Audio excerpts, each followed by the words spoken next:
Oremos. Obrigado, Senhor, por estarmos em Tua presença nesta hora. Pedimos que o Senhor continue conosco, nós iremos abrir a Tua palavra e que o Senhor nos dê o entendimento. Nós te suplicamos em nome de Jesus. Amém. Feliz sábado, queridos. Prazer estar aqui com vocês nesta manhã e olhando todos vocês daqui da frente, eu posso chamar vocês de aquarela do Senhor. Cada um de vocês é uma obra de arte. Eu tenho plena certeza de que Deus não cria nada imperfeito. Por mais que o pecado tenha danificado as coisas, você é uma criação de Deus. Nunca se esqueça disso. Meu nome é Lucas, eu sou um membro desta igreja, graduado em teologia, atualmente também cursando a pós-graduação na área da teologia sistemática. E nós iremos, antes de abrir a palavra de Deus também, além de cumprimentar vocês, eu também quero falar a você que está assistindo a gente pela internet, que Deus abençoe você e quero convidar você que você continue aí ligado com a gente. E não somente assistindo a gente aí, mas também venha nos fazer uma visita, se você mora aqui em Curitiba ou está aqui na região do bairro do Portão. Esteja aqui com a gente, faça-nos uma visita, venha nos conhecer, estaremos recebendo você de braços abertos. Nesse momento, eu quero convidar você para abrirmos a palavra de Deus. Nesse mês, nós estamos aí tendo domingos especiais em relação ao Apocalipse, a parte da profecia. E o assunto desta manhã, ele é um convite para esses domingos. Então, esta manhã, eu não vou estar falando sobre uma profecia específica. Eu vou estar apresentando a profecia como se fosse um quadro panorâmico geral. Então, vá para a última página da sua Bíblia, Apocalipse capítulo 22. O título do sermão desta manhã, inclusive, é "Não celes as palavras da profecia". Não as mantenha encobertas, não guarde segredos sobre elas. Então, estaremos fazendo a leitura e, em seguida, algumas considerações a respeito do livro e também da passagem que estaremos lendo aqui. Apocalipse, capítulo 22, a partir do verso 10. Eu leio assim: "Disse-me ainda, não celes as palavras da profecia deste livro, porque o tempo está próximo. Continue o injusto a fazer injustiça, e continue o imundo a ser imundo. O justo continue na prática da justiça, e o santo continue a santificar-se." Verso 13. "Eu sou o Alfa e o Ômega, o primeiro e o último, o princípio e o fim. Bem-aventurados aqueles que lavam as suas vestes, para que tenham direito à árvore da vida e entrem na cidade pelas portas." O livro foi escrito entre os anos de 95 a 96 depois de Cristo, mas não foi o último livro da Bíblia a ser escrito. É o último livro da Bíblia, mas foi escrito antes do próprio Evangelho de João. Quantos aqui sabiam que o Evangelho de João foi o último livro da Bíblia a ser escrito? Levanta as mãos, por gentileza. Só essa pergunta que eu vou fazer para vocês esta manhã. Ok? Então, o Evangelho de João, o mesmo autor, foi escrito entre 98 a 100. Então, alguns anos depois ainda. Então, o Apocalipse é escrito enquanto João está exilado em Patmos. Então, ele não teve como ter o auxílio de um secretário. Então, você vai encontrar ali no Apocalipse um grego comum. A estrutura geral do livro, que também pode ser aplicada a outras partes da Bíblia, é um pouquinho diferente. Nós estamos acostumados com o início, meio e fim, a introdução, o desenvolvimento e a conclusão. Mas aqui no Apocalipse isso não acontece dessa maneira. Está com uma sequência um pouco diferente. Em Daniel ainda, nós temos orientação de Deus para Daniel. Daniel, olha, essa profecia aqui que você deseja entender, ela ainda está para um tempo muito distante. Tem ainda pelo menos, a princípio, 2.300 anos. O tempo maior de profecia apresentado na Bíblia até então. Daniel, esse assunto aqui não é para você entender por completo. Então, siga o seu caminho, como está no capítulo 12, verso 13. Então, isso iria acontecer até o tempo do fim. Então, Daniel, encerra as palavras e sela o livro dessa profecia. Não é para entender agora. Isso só começaria a ser entendido quando? Quando chegasse o tempo do fim. Então, até lá, deveria ser guardado o segredo. Não tinha como ser revelado, ainda faltava muito tempo para que as coisas acontecessem. E eu acho muito interessante algumas questões bem importantes aqui, que eu vou comentar logo em seguida. Inclusive, algumas outras palavras bem interessantes, como, por exemplo, a quantidade de vezes que aparece a palavra bem-aventurados no livro do Apocalipse. Nós poderíamos fazer uma teologia sistemática somente com as bem-aventuranças do livro do Apocalipse, que também podem ser colocadas em conexão com as demais bem-aventuranças da Bíblia.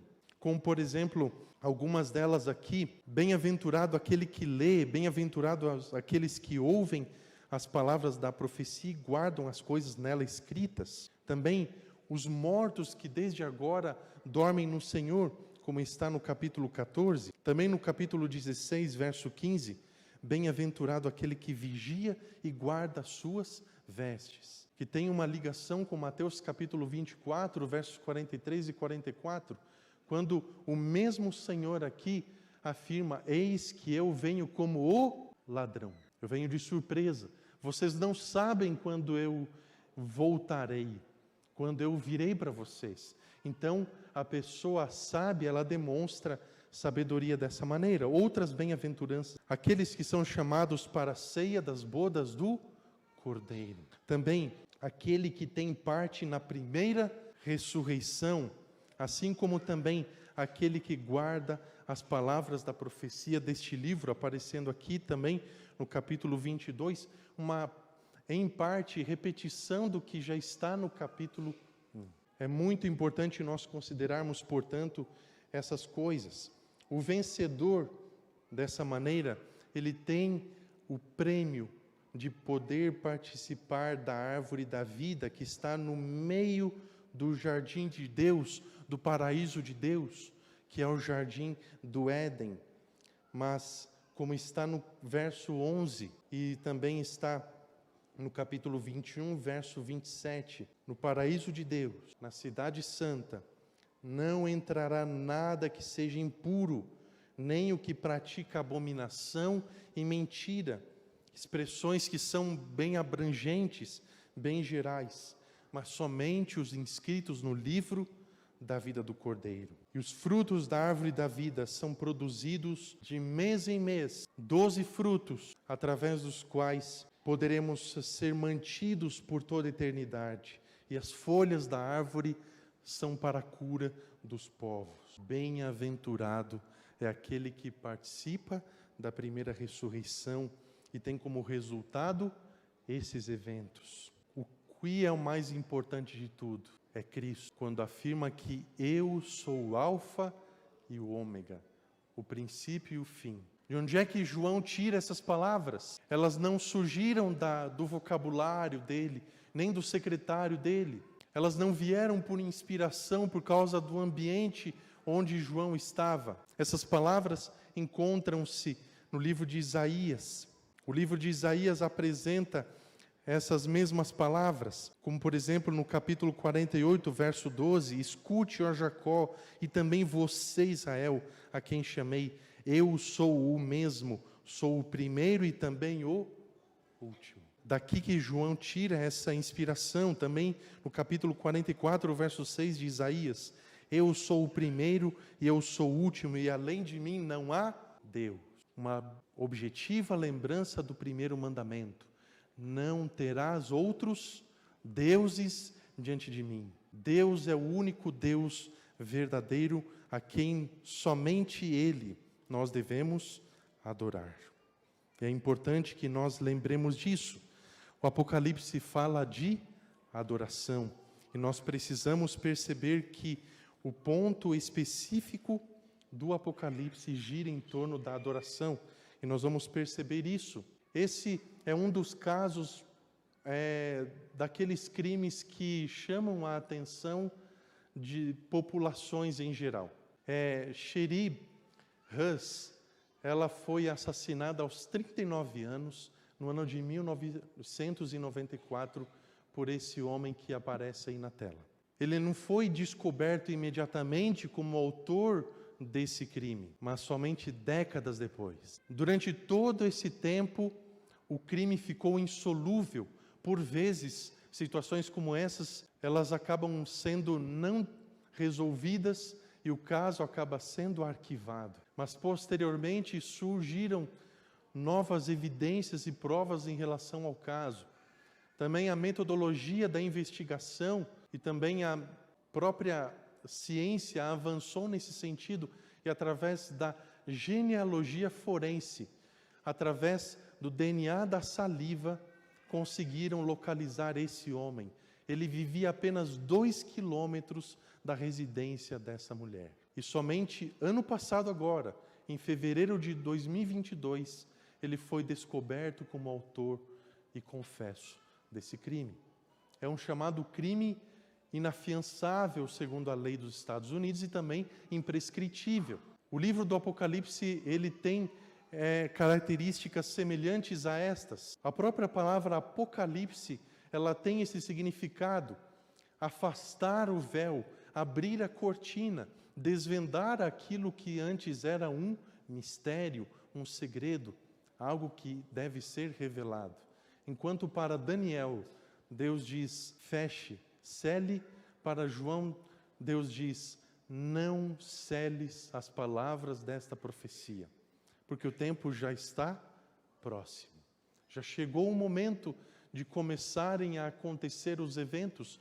Então, dessa maneira, não deveria ter um livro da Bíblia que seja tão aberto quanto o próprio Apocalipse.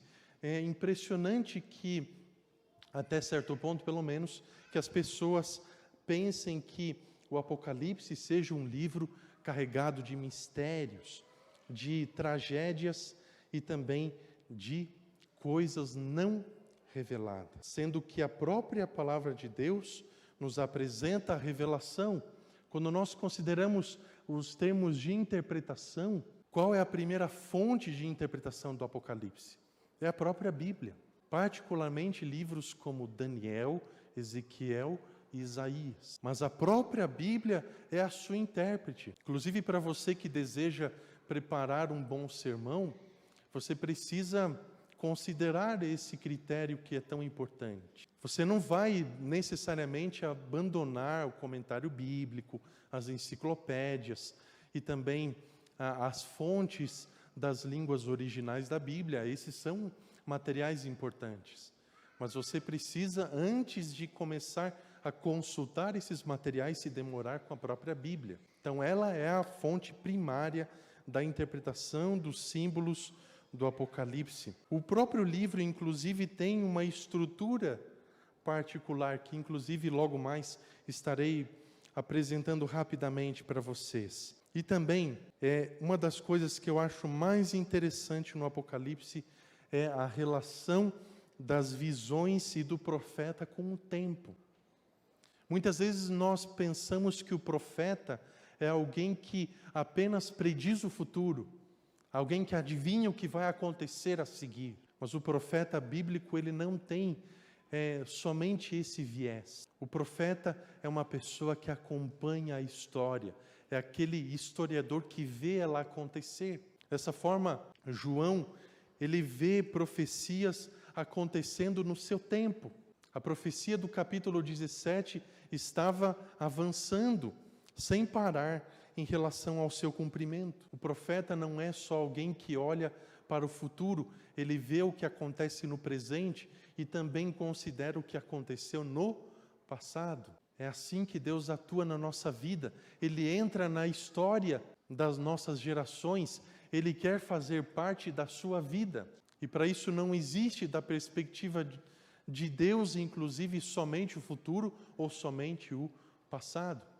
É importante nós percebermos esse elemento tão importante. Por isso, o profeta, ele não é somente aquela pessoa que adivinha o que vai acontecer. Dessa maneira, nós temos alguns métodos, algumas escolas de interpretação no Apocalipse.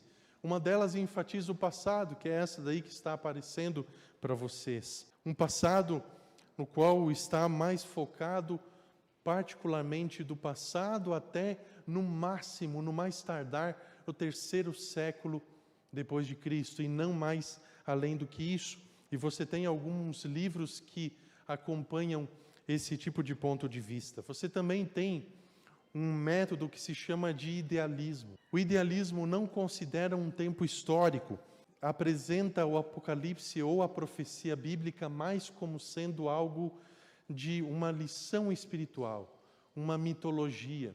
Ou seja, não existe um evento histórico específico que vai acontecer, ou que aconteceu no passado, ou que vai acontecer no futuro. Mas apenas tem o objetivo de lhe ensinar uma lição espiritual para você. Esse é o idealismo. Nós também temos o futurismo, que, como a própria palavra já sugere, é uma ênfase total no futuro, e particularmente nos momentos antes da segunda vinda de Cristo, segundo as ênfases de algumas pessoas. Uma das abordagens mais conhecidas da nossa época, de certa forma, que de certa forma disseminou ainda mais o futurismo, é a série Deixados para Trás. Então ela apresenta o dispensacionalismo dessa maneira. E também nós temos, inclusive entre nós adventistas, o método historicista. Percebam que isso não é uma filosofia, é um método de interpretação. O historicismo, ele dessa forma considera o passado, o presente e o futuro, porque Deus atua dessa maneira. Deus está além do tempo, Ele não está sujeito ao tempo, às leis que Ele mesmo predeterminou. Mas Ele decidiu se inserir na história do nosso mundo, na história da nossa vida. Então, dessa forma, Ele faz parte do nosso tempo. Então, dessa maneira, existem profecias que já aconteceram. Existem eventos que estão acontecendo nesse momento e também aquelas que irão acontecer. Perceba que aquelas profecias que já aconteceram, que estão no passado, aquelas que estão acontecendo, elas já estão se tornando o quê? História. Já não é mais uma profecia, já são história. E dessa forma, nós somos convidados pelos sinais para olharmos para o nosso tempo e considerarmos as promessas feitas na palavra de Deus. Dessa maneira, então, o método futurista, ele se concentra dessa maneira. Entre os adventistas também existe um método que é conhecido como futurismo adventista e procura focalizar as profecias do Apocalipse de uma certa forma literal. Não só do Apocalipse, como também do livro de Daniel. O futurismo adventista, por exemplo, considera o capítulo 12 de Daniel, particularmente os versos 11 e 12, aqueles tempos de 1260, 1290 e 1335, como tempos literais para acontecer logo antes da segunda vinda de Cristo. Perceba que esse é o futurismo, não é um método historicista. Qual é o problema de considerarmos esses tempos como sendo tempos literais? Eles causam uma alienação aos blocos do restante do livro de Daniel. O livro de Daniel é dividido em 4 blocos proféticos. Capítulo 2, os capítulos 7, 8 e 9 também, e depois os capítulos 10 a 12.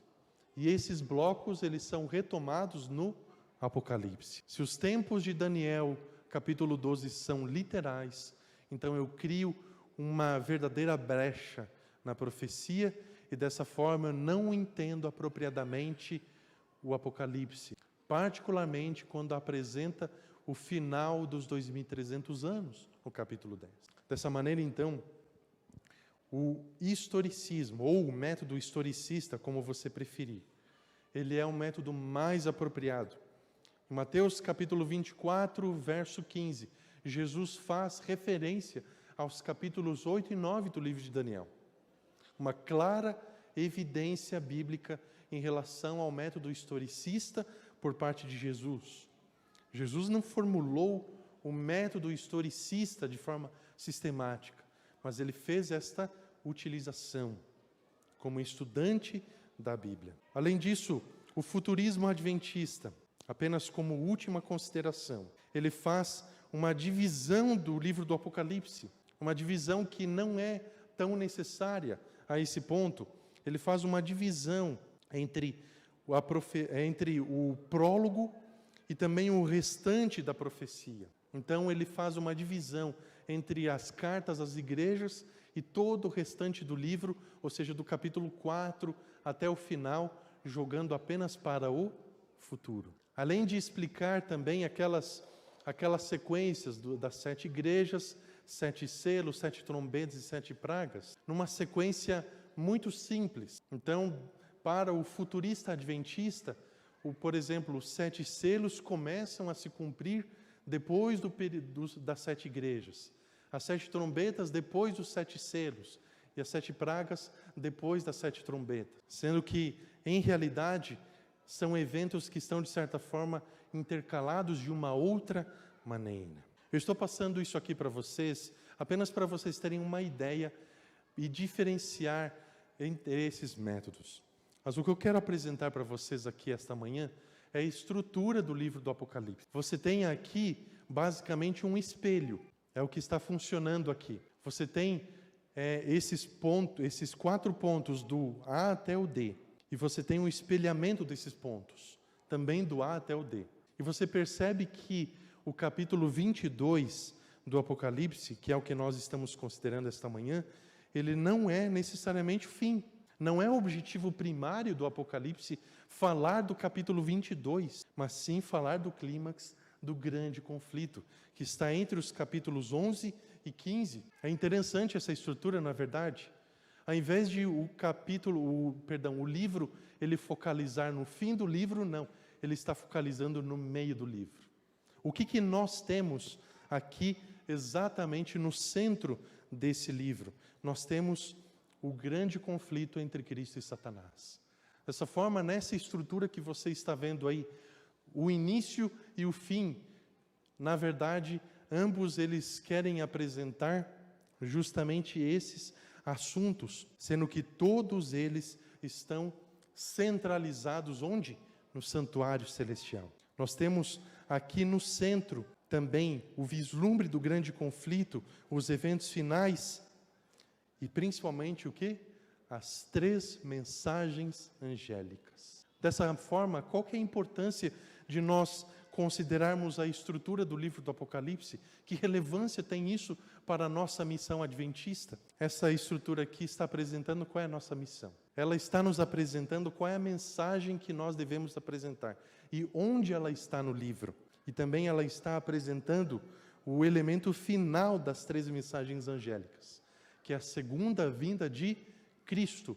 E quando Ele voltar, o que vai acontecer?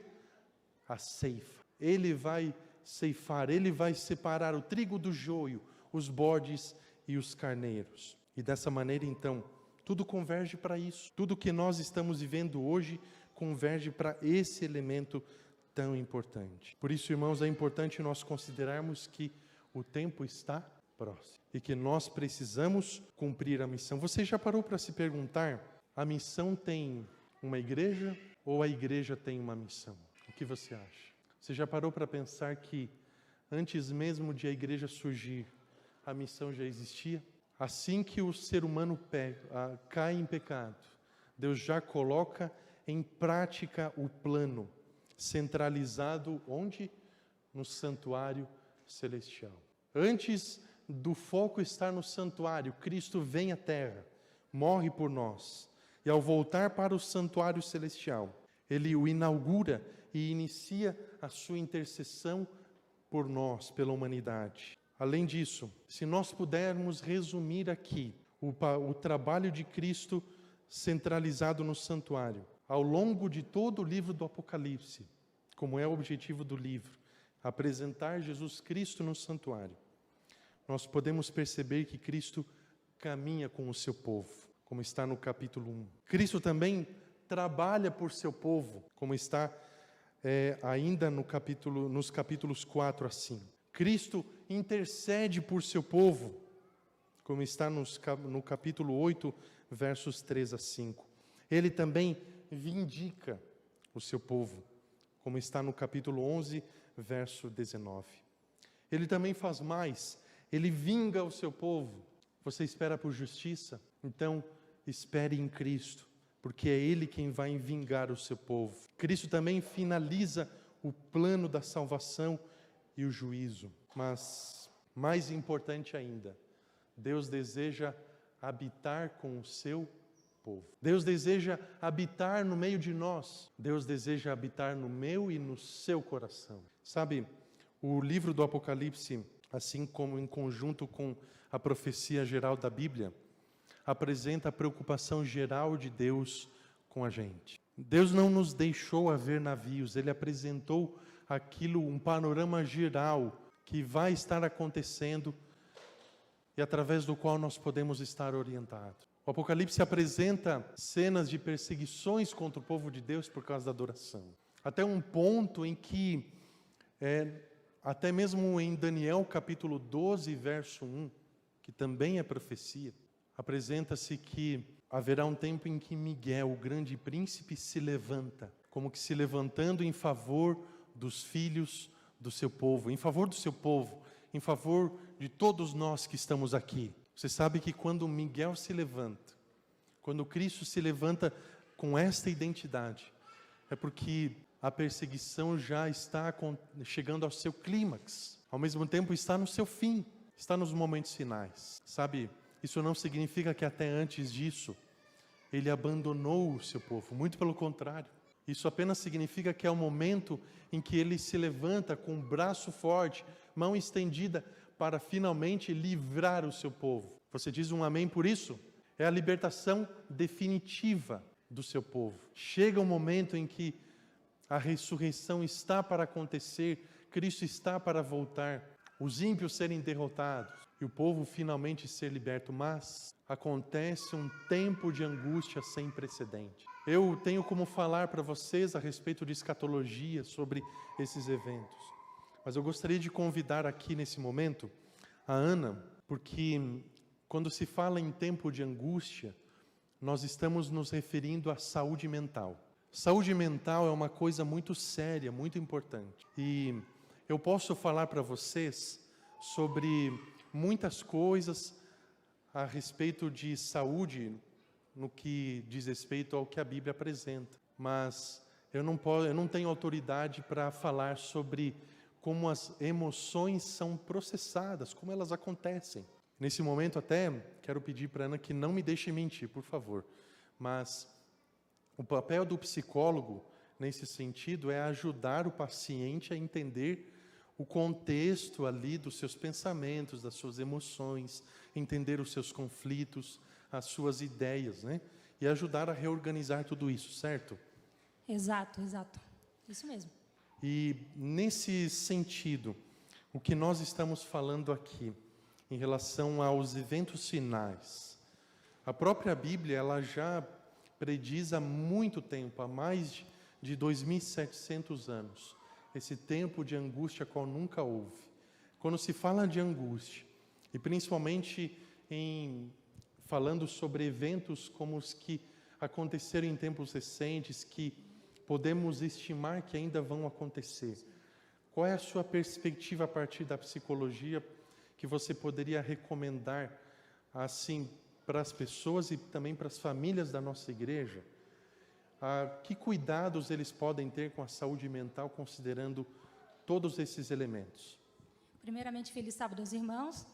É um assunto muito interessante que o nosso amigo pediu para a gente compartilhar aqui nessa manhã. Se você for pesquisar no dicionário normal ou mesmo algum dicionário relacionado à psicologia, você vai ver que a ansiedade, uma das definições dela, é uma angústia exagerada. Então, nós podemos dizer que esse tempo de angústia será um tempo de ansiedade muito grande que a humanidade vai passar. Ao meu ver, na verdade, ainda sou estudante de psicologia, para mim, o mal do século não é a depressão, é a ansiedade. Porque a gente pode ver que, em pequeno, médio ou um grau maior, todos nós estamos passando por um período de ansiedade. Então, a minha dica é o seguinte, eu queria dar aqui através de uma ilustração bem simples que eu gosto e eu uso muito. Imagine, meus amigos, que vocês vão num banco. Quem gosta de fila de banco aí? Acho que ninguém, né? Hoje em dia deu uma melhorada, mas lembra que uns 10 anos atrás era bem pior? Imagine você indo pagar uma conta ou resolver uma situação no banco, sem nada, só com a conta na mão e o dinheiro. Você fica meia hora na fila. Como que você vê esse tempo passando? Não passa bem devagar? Parece que aquela meia hora se tornou o quê? 2 horas, 3 horas. Agora imagine o contrário. Se você está ali naquela fila do banco, está com o celular na mão, está estudando para uma prova, resolvendo um negócio. Quando você levanta a cabeça, é a sua vez. Controla a ansiedade. Então, a dica é, não estou falando de ansiedade e patologia, tá, pessoal? Isso aí tem que, às vezes, acompanhar com um profissional. Mas, para você lidar com isso, mantenha-se ocupado. Essa é a minha dica. Porque quando você se mantém ocupado, você não vê o tempo passar. E, finalizando dentro do contexto espiritual, isso que eu vou falar é muito importante. Como que eu, nesse momento agora, vou me preocupar com a angústia que vai vir no futuro? O que vai acontecer comigo?